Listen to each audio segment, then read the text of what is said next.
అందరికీ శనార్థులు. మంచిగున్నారా? పచ్చి కొబ్బరి లడ్డూలు ఎలా చేసుకోవాలో చూపిస్తాను చూడండి. కొబ్బరి ముక్కలు అన్నీ తీసి పెట్టుకొని ఇలా కొబ్బరి తురిమే దాంతో తురుముకోవాలి. ఇలా తురుముకున్న దాన్ని స్టవ్ మీద గిన్నె పెట్టుకొని 2 స్పూన్ల నెయ్యి వేసి అందులో ఒక 5-10 నిమిషాల వరకు వేయించుకోవాలి.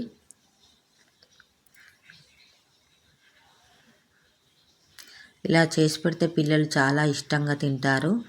చాలా రుచిగా కూడా ఉంటాయి.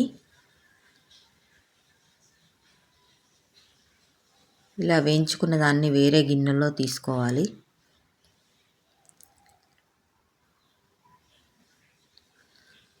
స్టవ్ మీద మళ్ళీ గిన్నె పెట్టుకొని 2 స్పూన్ల నెయ్యి వేసి అందులో జీడిపప్పు, కిస్మిస్, బాదం పప్పు వేయించుకోవాలి.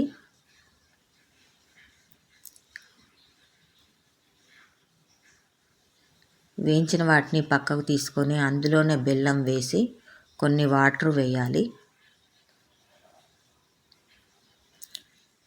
బెల్లాన్ని కలుపుతూ బెల్లం కరిగే వరకు స్టవ్ కొంచెం ఎక్కువనే పెట్టుకొని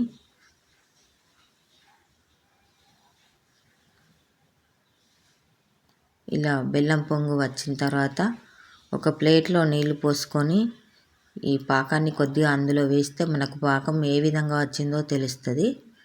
నేను చెప్పిన విధంగానే పట్టుకోండి. లడ్డూలు 5-10 రోజుల వరకు నిల్వ ఉంటాయి. బూజు రాకుండా ఉంటాయి. ఇలా బిల్ల వచ్చేంత వరకు బెల్లాన్ని పాకం వచ్చే వరకు చూసుకోవాలి. పాకం వచ్చిన తర్వాత అందులో 2 స్పూన్ల ఇలాచీ పౌడర్ వేయాలి. మనం వేయించి పెట్టుకున్న కిస్మిస్లు, బాదం పప్పు కూడా అందులోనే వేయాలి. ఇప్పుడు మనం వేయించి పెట్టుకున్నాం కదా కొబ్బరి తురుము, అది కూడా వేసి ఒక 5-10 నిమిషాల వరకు స్టవ్ సిమ్లో ఉంచుకొని కలిగే పెడుతూ ఉండాలి. ఈ వీడియోను పూర్తిగా చూడండి.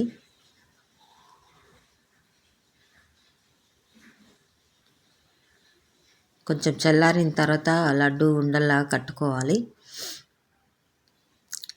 ఈ వీడియోని పూర్తిగా చూడండి. నన్ను ఎంకరేజ్ చేయండి. ఈ వీడియో నచ్చితే లైక్ చేయండి, సబ్స్క్రైబ్ చేయండి, షేర్ చేయండి. Thank you. Me Velpula Lakshmi.